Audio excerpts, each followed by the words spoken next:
Hello everyone and welcome back to Destination Truth. It's been a minute and I filmed this video and scrapped it because I set up a green screen and there's all these wrinkles and the lighting is bad, and I think the lighting's still bad but there's less wrinkles this time, so I'm trying it and hopefully it doesn't look terrible.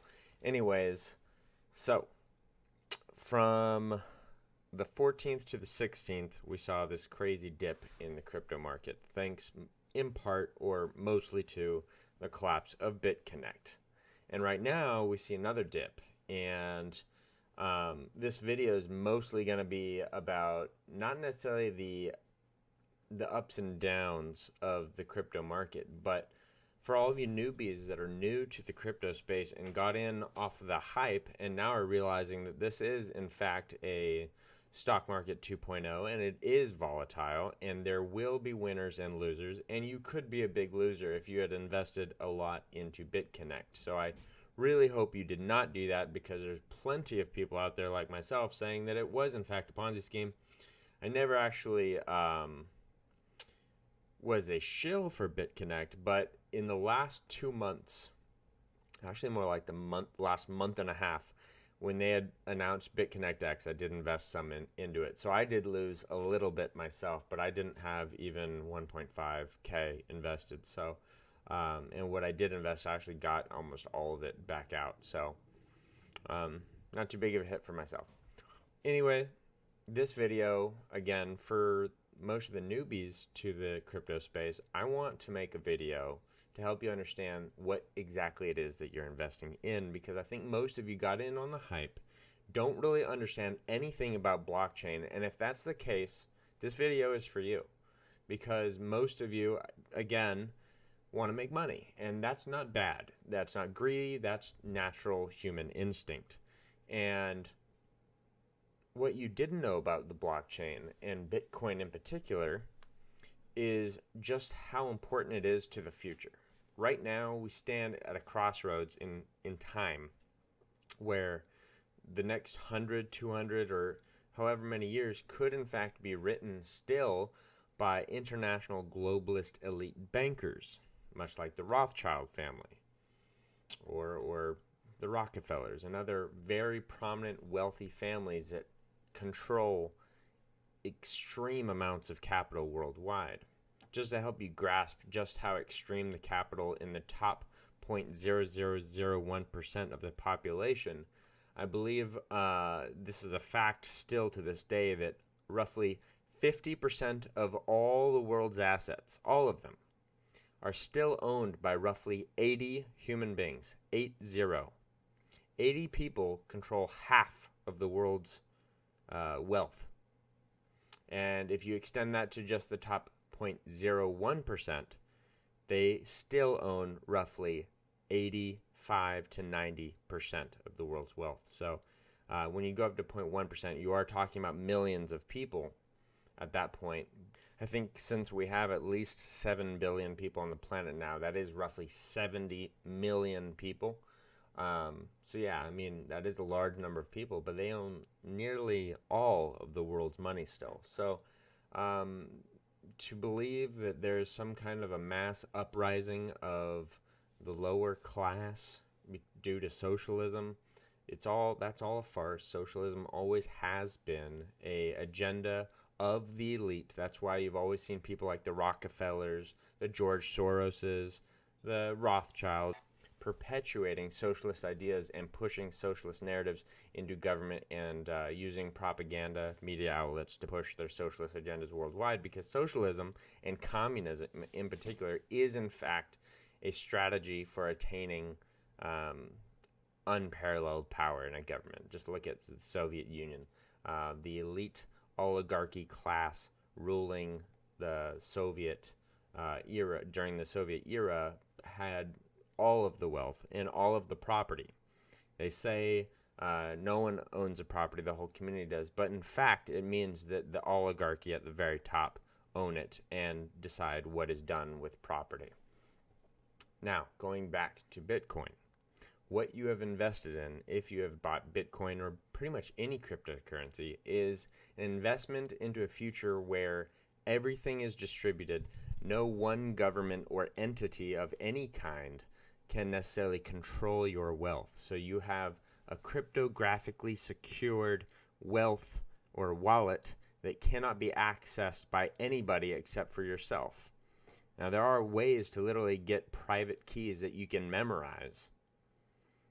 Usually they're 12 words, for example, where you can memorize them, and if you ever need to, you can log into, from any computer in the world, log into a wallet and have access to your money. So the end game utopian idea behind cryptocurrency being something that really helps the common man is a way of securing your wealth against governments from trying to steal it, and unlawful taxation as well, such as communist governments or even the U.S. government randomly trying to seize your money.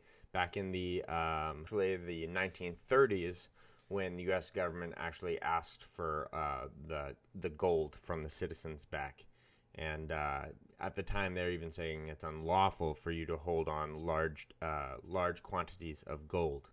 So, point being is, even if you're a law-abiding citizen, the government can take your wealth and demand it. And then if they deem you a criminal at any point, which, according to any government that's communist, you don't actually have to be a criminal of any kind. You can be completely a law-abiding citizen. All they have to do is label you guilty of some kind of a thought crime, and if they need to, they'll drug you and get you to sign any kind of documentation proving that you are guilty. If you've read Gulag Archipelago by Alexander Solzhenitsyn, or The Long Walk, the author's name is Polish, I forget it at the moment, but both very great books, and both talk about just innumerable accounts of people basically being sentenced to lifetimes behind bars in gulags for things they didn't do, or things that they're not guilty of, or things they did do but were not crimes at the time, for example. So anyways, my point being there, obviously, is that if you have a totalitarian government, you are not safe. And especially within the United States, if you are condemned of some kind of a white-collar crime, your wages can be impounded, in the sense that they can actually, or what we call garnish your wages. That's when they literally find where your money's at and take it. Why is that a big deal? Why is that completely unethical? Because if they are innocent, the money that they would have to defend themselves with a good lawyer is now inaccessible. And that's why for the longest time, wealthy people of every nation have always used things like Swiss banks to hold on to their private funds, so that in the case that something from the U.S. government someday comes slamming down on them, they have a reserve of cash or wealth to be able to run away with. Basically, if they need to flee the country for some reason, because for whatever reason they're now a criminal for a reason they did not know, they can go on the run, or they can at least defend themselves with a good lawyer. Again, there's other places besides Switzerland where they do that, but imagine a world where you didn't need to have Swiss bank accounts. And keep in mind, Swiss bank accounts have for quite some time now not been a viable option, because the U.S. government had found ways to force Swiss bank accounts to obey anti-laundering acts and know your customer type laws, so that if they needed to, they could find the accounts of criminals within the United States. And of course, I think this only dates back to 2001, or whenever the Patriot Act was passed, and the U.S. government basically went full rampage. A full-blown police state was born after 9/11.